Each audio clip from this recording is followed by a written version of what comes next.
सुप्रभात बच्चों, मैं राजकुमार पाल, हिंदी शिक्षक, modern English school Bihar Sharif से। प्यारे बच्चों, आज मैं आप लोग को वर्ग चतुर्थ पाठ 2 जिसका नाम है बोलती गुफा। अब बोलती गुफा, अब इस पाठ से हम परिचित कराने जा रहा हूँ और इसका वाचन भी करवाने जा रहा हूँ। ठीक है, आप लोग ध्यानपूर्वक सुनने एवं समझने का प्रयास करें। इस पाठ का परिचय है। लेखक ने बताता है इस पाठ में शेर और सियार की कहानी है। उसमें कहता है बुद्धि बल से श्रेष्ठ होता है। इस पाठ में हमें यह सीख मिलती है कि अपनी बल पर कभी घमंड नहीं करना चाहिए।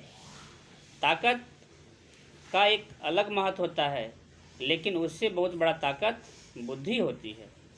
जैसे शेर तो कितने बलवान जानवर हैं, लेकिन सियार जो है उससे कई छोटा और कम ताकतवर है। फिर भी सियार जो है अपनी बुद्धिमानी से अपनी जान को बचा लेता है। और एक शेर को बुद्धि पर घमंड होने के कारण भी वह भूखे रह पाता है। उसके पास भोजन नहीं मिल पाता है। वो जिस चतुराई से अपने गुफा में बोलती है और रहती है कि मेरे पास शिकार कोई आ जाए, तो संभव नहीं है। कितनों भी मूर्ख बनाना चाहा सियार को, लेकिन सियार जो था बुद्धिमान था, उनकी मूर्खता में के आगे शेर को झुकना ही पड़ा और सियार अपनी जान बचाकर वहाँ से निकल पड़ा। उसके शेर के चंगुल में नहीं फंसा। अब आइए पाठ को वाचन करते हैं। कहता है बच्चों, किसी जंगल में एक शेर रहता था। एक दिन वह बहुत भूखा था। दिन भर भटकने पर भी उसे भोजन नहीं मिला।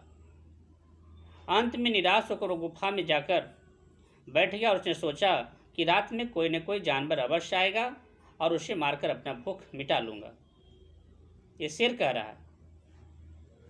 ऐसा सोचकर वह दिन भर उस गुफा में बैठा, रात होने तक इंतजार करता रहा। अब देखिए आगे क्या होता है। रात में एक सियार वहाँ आया। उसने अपनी गुफा के बाहर शेर के पंजों का निशान देखा। वह समझ गया कि शेर गुफा में गया तो है, पर बाहर नहीं आया है। देखिए कितना बुद्धिमान सियार है। उसके पंजों से समझ गया कि गुफा में जाने का पंजा का निशान है, लेकिन गुफा से बाहर आने का निशान नहीं है। वह अवश्य ही इसी गुफा में शेर है, क्योंकि गुफा से बाहर आने के पंजों का निशान गुफा के बाहर नहीं थे। वह अच्छी तरह समझ गया कि गुफा के अंदर बैठा शेर उसका शिकार करना चाहता है। ठीक है बच्चों, देखिए इसी कहते हैं बुद्धिमानी, कि पंजों से सियार बुद्धिमान था जो उसकी पंजों से पकड़ लिया कि शेर गुफा में है कि बाहर में। सियार चतुर था। उसने तुरंत एक उपाय सोचा। गुफा के दरवाजे पर जाकर उसने आवाज़ लगाई। फिर बुद्धिमानी और से सियार लगाया। गुफा में जाकर बोलता है, ओ मेरी गुफा, तुम आज चुप क्यों हो? पूरे प्रमाण साबित करने के लिए शेर गुफा के पास जाकर आवाज़ लगाती है। क्या आवाज़ लगाती है कि रोज़ जब भी मैं बाहर से आता हूँ तो तुम बोलती हो, आज तुम क्यों नहीं बोल रही हो? शेर मूर्ख था।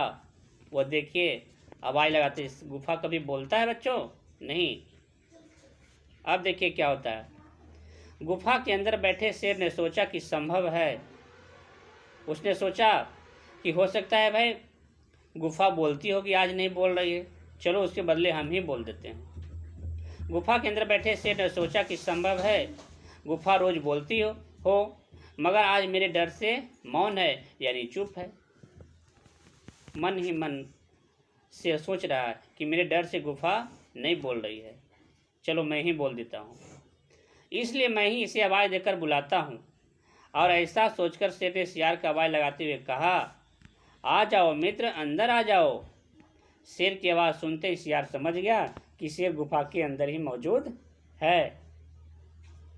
सियार ने अपनी बुद्धिमानी से काम चला लिया।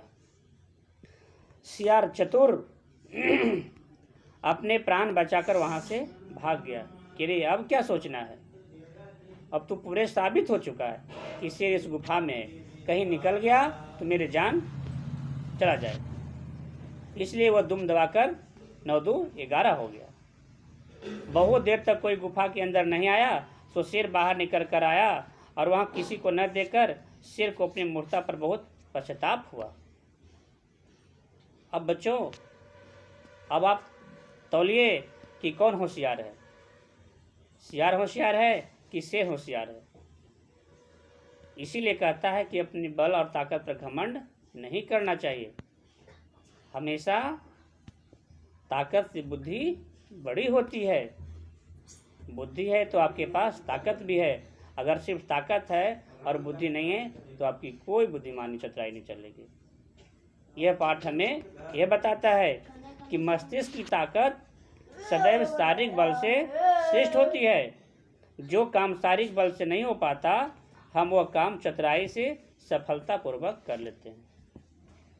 ठीक है, जहाँ बल से नहीं होता है बच्चों, वहाँ हमें अकल से काम कर लेना चाहिए और करते भी हैं।